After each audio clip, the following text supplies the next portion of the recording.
The Sarthe Spain, the year 1965, and the annual gathering of the finest riders as they vie for the most coveted title in cycling, the professional championship of the world. Among the top names were French ace Jacques Anquetil. It was a title everyone wanted, and no one was thinking a British rider would beat them to it. Simpson's main rival all day would be the tough German rider Rudi Altig, who was a favourite among the 74 starters. The field rolled away beneath cloudy skies, and Britain had sent its best team. No British rider had ever won. Tom Simpson was about to change that.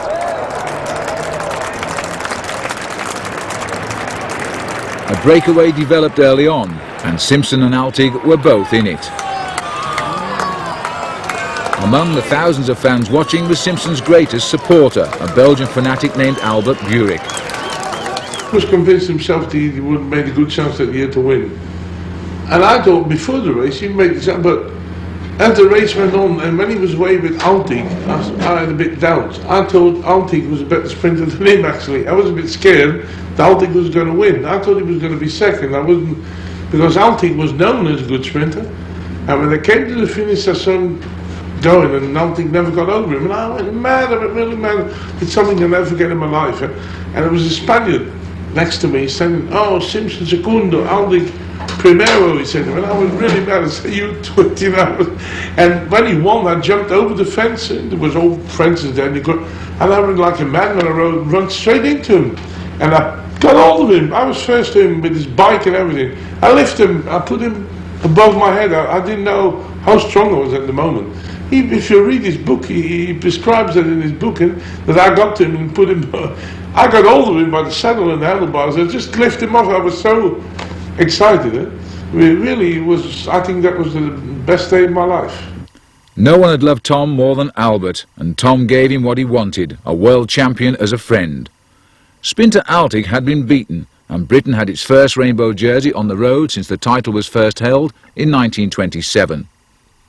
But this happy day would be forgotten less than 2 years later, when Simpson's dream of winning the Tour de France would end in tragedy on the mountains of Mont Ventoux.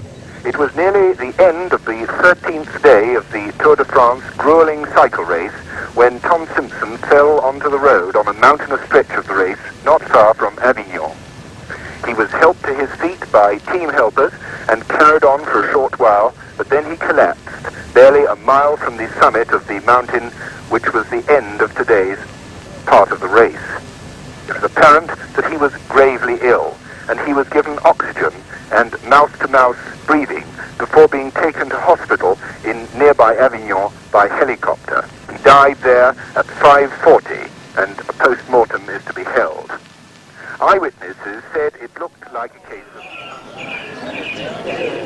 Britain's greatest road racing cyclist has never been forgotten, and in Southall, family and friends gather to remember Tom Simpson 25 years after his death in the heat of Provence. Among them teammate Barry Hoban, who went on to win 8 stages of the Tour de France, and Alec Taylor, Tom's team manager on that fateful day in 1967. Helen Simpson, now Helen Hoban, renewed friendship here with Brian Robinson, the British pioneer in Europe and the best before Tom arrived. Here he met Tom's sister Rini for the first time. Robbo had no trouble, though, recalling his first meeting with Mr. Tom.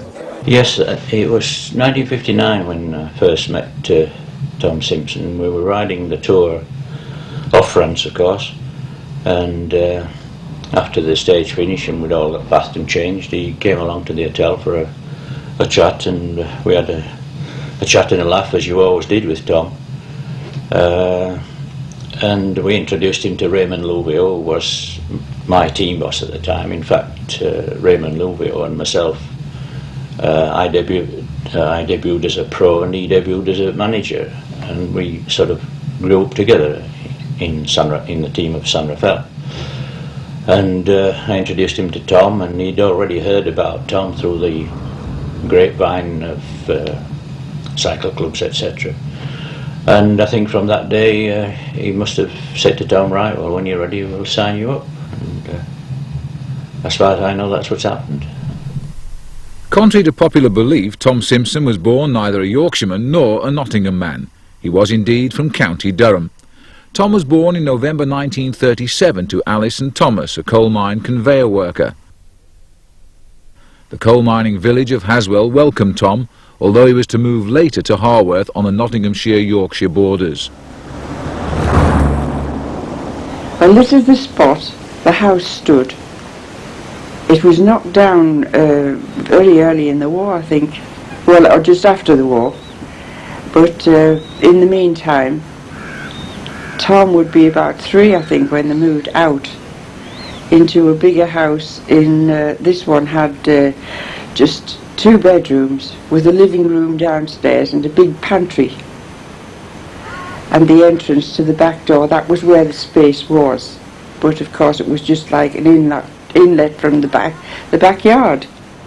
This is the school that Tom went to when he was 5-year-old, and he stayed there until he was 10. Tom was the youngest of 6. We were 4 girls, and then just over 5 years break, and then 2 boys came along. Harry, and then Tom. Oh yes, and he had a little tricycle as a boy, and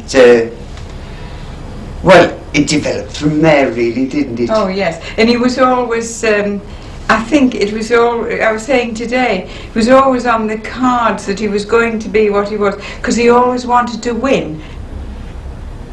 When we played Ludo or whatever, he had to win.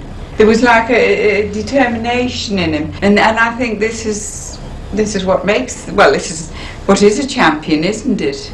The fact that they've got to go on and do a bit more.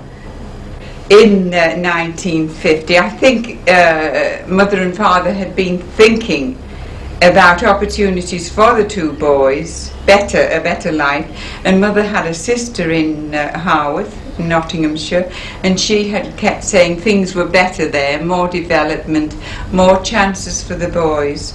So they decided to move, and he got involved with the local cycling club, and I think he started his cycle, well he did, started on a shoestring really, borrowed wheels from here, and he was always determined, because his name was, they called him Fausto Coppi, didn't they? Yes. In the cycling club, the older members, some of them were there today. Or the Sparrow.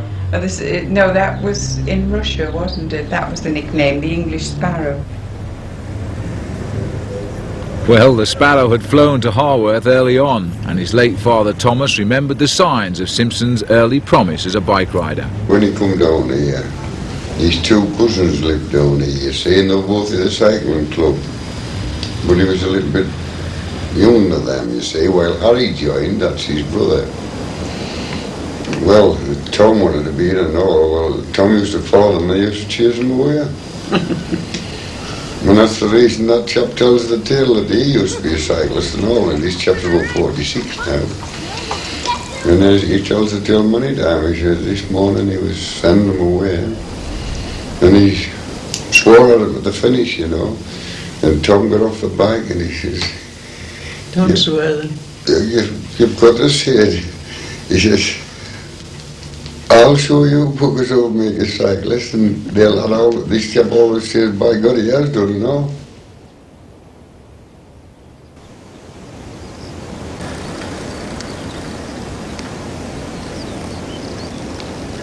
Tom joined the local Harworth and District Cycling Club, but talent isn't always apparent when the body is young, and soon Simpson was being left behind.